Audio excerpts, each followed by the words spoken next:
Okay, I recorded this once, feel like I didn't get enough of my points across, so we're trying it again. What's up everybody, this is Monster Man, and today we're going to talk about how Midnighter is not like Batman. And I don't mean superficially, I don't mean to say that he's just his own unique character with blah blah blah differences from Batman. No, I mean in no way is he like Batman, and he's actually almost intentionally the exact opposite in every way to Batman, and not just in, oh, he's the evil Batman. No, he's so diametrically opposed to what Batman is that calling him a Batman clone is to do a disservice to his whole character and really reads of not reading the source material. So when people come to me and tell me he's Wildstorm's Batman, I roll my eyes and just say, hey, there's a whole omnibus about this character, go and read it. And I'm making this video because it really frustrates me when some of the big comic book YouTubers, and recently people like Eris from Variant Comics, bring up this character in conversation for Batman clones. I'm getting kind of tired of it. Multiple people will read off the wiki almost verbatim and still say that this man is a Batman clone when nothing in that wiki makes him sound remotely like Batman, and that's because he's not. And I'm not an insane person. You're supposed to make that comparison. It's very intentional that Midnighter is designed to invoke the image of a gay Batman paired up with Wildstorm Superman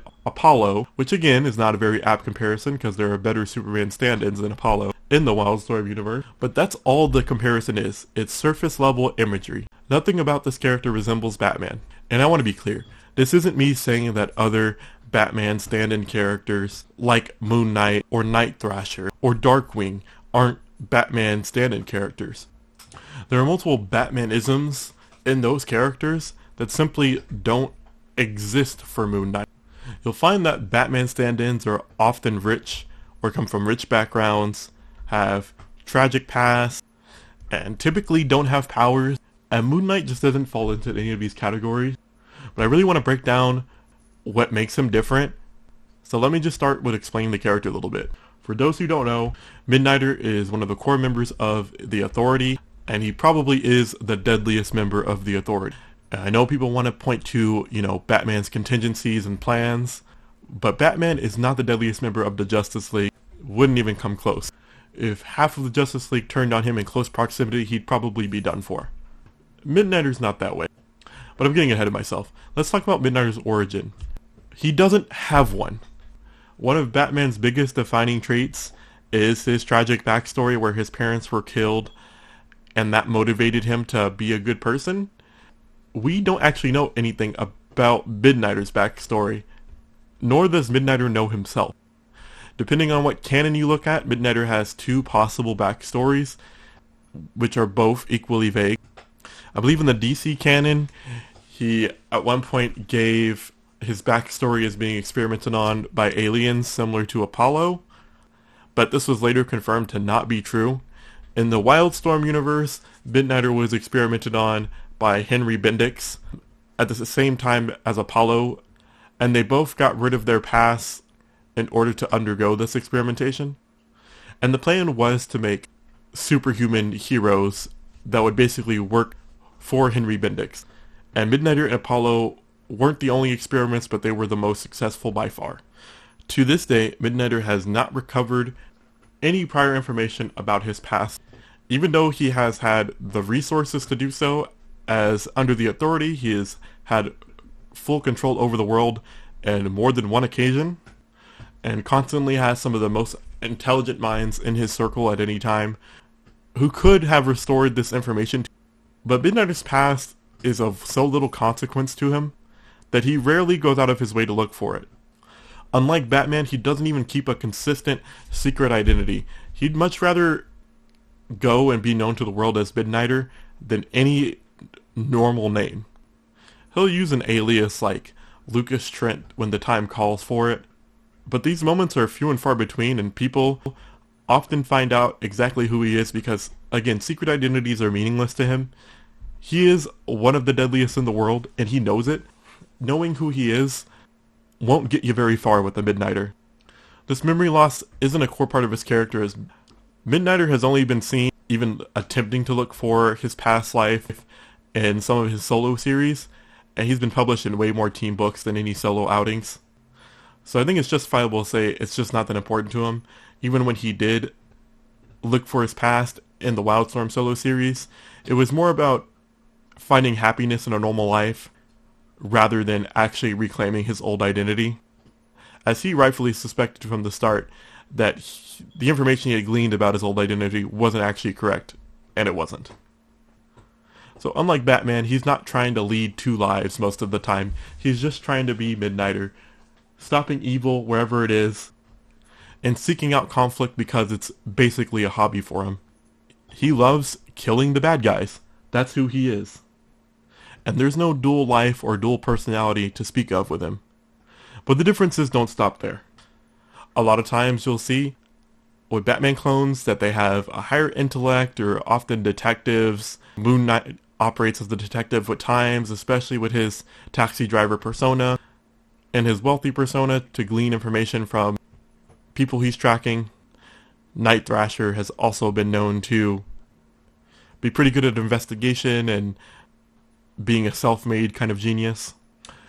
Midnighter, to counter, is not a detective, nor is he even really that smart.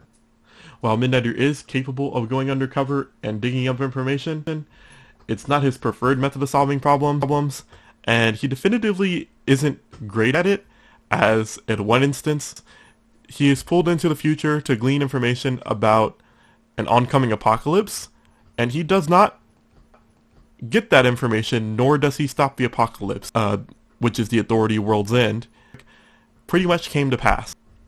There were slight differences, but it's very clear that Midnighter did not prevent it. This would never happen with Batman.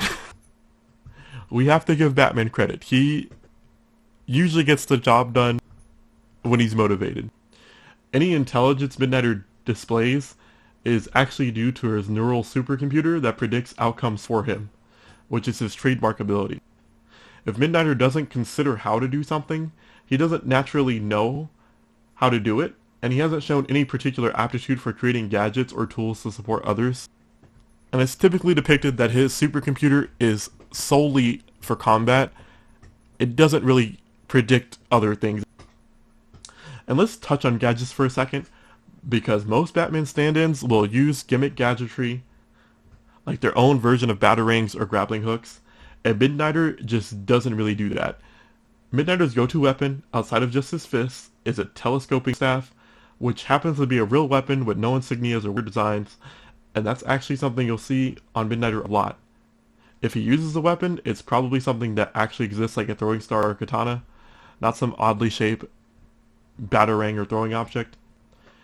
He's not going to hit you with a flying M because that's not his style. He's practically anti-style. His suit is pretty basic, with some armor, probably to give the impression that he's squishier than what he actually is. And this is in contrast to Batman, who, of course, has had 100 suits over the years, but a lot of them look like cloth and rarely had armor, as that's more of a new school thing. Midnighter was doing that since his conception. And on that squishy point, he's not that squishy. Midnighter is cybernetically enhanced with tech that may or may not have a human origin. I would lean on it not being human in origin, because even when EMP'd, his motor functions are not shut down, even when his supercomputer is. Given that his whole body should be cybernetic, that makes me think that there's something not exactly mechanical going on, especially when you consider that Apollo has likely had the same experiments done on him, and his powers have never been described as cybernetic in nature. Midnighter has a full spectrum of powers, being super strength, super speed, a regenerative healing factor, and all of that on top of the full precognitive powers granted to him by a supercomputer. He doesn't make these abilities obvious to give him an edge in combat, but it's a well-known fact by pretty much every villain in his universe that he has these powers. He doesn't have top billing in any category of power, as he's not the strongest in his universe or the fastest, but because he typically goes for the kill against his opponent, there aren't many who know exactly how strong or fast he is, because the only way you'd know is if you got hit by it, and most people who get hit by him are dead. And I want to be clear on the super speed. He is pretty up there in terms of combat speed. It's been stated on multiple occasions that even speedsters can't see him when he's moving at full speed, with the limitation being that he can't maintain his top speed for a very long period of time. He only uses it in short bursts of a couple seconds. But that's usually more than enough, since he's often going for killing blows with it. But unlike Batman, he doesn't have a no-killing rule, and while that's not exactly uncommon for Batman stand-ins, again, I'll go back to Moon Knight or even like Darkhawk, it's pretty normal for a Batman clone to not adhere to the no killing rule. But with Midnighter, it's a bit different. His moral compass is almost non-existent. Moon Knight only kills if he's been severely wronged. Someone like Darkwing or Nighthawk are borderline just evil. But Midnighter doesn't exactly fall into those categories. He's a pure, true hero, unambiguously. He just happens to not believe in letting the bad guys live. And hey, I'm here for it, but you have to admit, it's not very much like Batman. And I'd like to reiterate, he's not very human at all. Unlike Batman, he's pretty unbreakable. He has survived holes in his chest, having his neck broken. He's immune to pretty much all poison and diseases. He's even cured AIDS. And another power people often leave out because it's not ability that directly comes from himself, but I would argue he probably gets the most use out of it, and that's the door technology. Through a psychic relationship with the Authority ship, Midnighter can conjure teleportation portals to anywhere on the planet, or outside of the planet, and because of his supercomputer mind, he can conjure them with more precision than just about anybody else on the team, and he has used these for offense, as well as regularly using them to seek out conflict.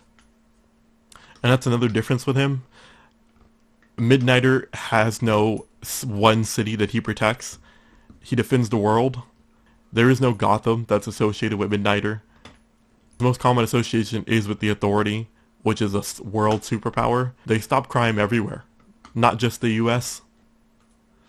And I get it, you can argue Batman does that too with the Justice League, but everyone knows Batman's home and first love is always going to be Gotham.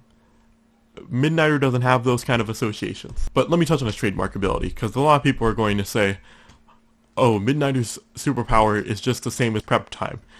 No. Midnighter's neural supercomputer, again, I think was created to invoke that idea of prep time, but it's like prep time on steroids. His computer calculates hundreds of fight scenarios in milliseconds. Often people try to fight Midnighter by disabling this device, but I'd argue, simply by the fact that he's not dead, that this doesn't really work. And I would go so far as to say the implant can predict being turned off before it happens, as Midnighter has been in that very same situation of having his implant disrupted multiple times, and was able to survive to kill the opponent to get it turned back on again. This isn't exactly prep time, because he doesn't know these characters before, and he figures out their abilities in seconds, often even determining superpowers he's never seen before. And it's this one ability that allows Midnighter to bypass the need for something like super intelligence, as he has a literal built-in cheat system to do the work for him, so he doesn't need the prep time, and has never used it. Midnighter's whole character is antithetical to the idea that you can achieve success with hard work. That kind of underlies every Batman comic. You simply can't achieve what Midnighter can no matter how much effort you put in. Midnighter is built to win, and he's willing to do anything to achieve his goals, and Batman simply isn't as a character. In my opinion, this makes Midnighter better than Batman, but that's not really what this video is about. It's just to point out he's completely different. And again, Midnighter's almost a parody of everything Batman isn't, but he's been in publication so long that any semblance of parody is kind of lost on this character. Unlike Batman, he works pretty well in teams. He works great with his partner Apollo, and in opposition to Batman, he can actually commit to one person, whereas Batman can't seem to commit to any woman that comes into his life. That has more to do with the writers and the editors at DC, but the point stands. Midnighter's almost always with Apollo, and when he's not, he ends up going back to him. Midnighter also doesn't believe in sidekicks. He'll bring characters along to tag along on his adventures, but he makes sure to keep them out of tights, and often leaves them once the adventure is done. Now I will admit, a lot of these traits do seem to be created almost directly in opposition to Batman. You have to ask yourself, a character created to be so unlike another character, at what point does that mean that the character simply isn't like that character? I argue, if you can only define the character as what they're not like, then they aren't like the character at all. Even more nuances here. As a lot of people like to say, he is the Batman of the Wildstorm universe, but I'd like to point out that in the Wildstorm universe, there are multiple alternate realities, most of which the Authority has actually traveled to, and they've experienced their own variants of themselves, and none of those variants are like Batman. Furthermore, I'd like to point out that Midnighter has been rolled into the DC universe since the New 52. Therefore, I struggle to see how he's an alternate universe version of Batman when he exists in the same universe and is never associated with Batman in that verse. I find it difficult to see how you can be an alternate version of somebody when you occupy the exact same space. In conclusion, Midnighter is nothing like Batman, and that's actually why you should check him out. If you're tired of seeing a character who will let the villains escape with their BS, if you're tired of no-kill rules in Gotham, and actually seeing a character go up against some creative powerhouse characters and overcoming those challenges, I definitely recommend you read Midnighter. He's a character that's borderline insane and will explode your brains, and I don't know why I chose to rhyme there. So next time someone tells you Midnighter is just like Batman, please roll your eyes and send them this video.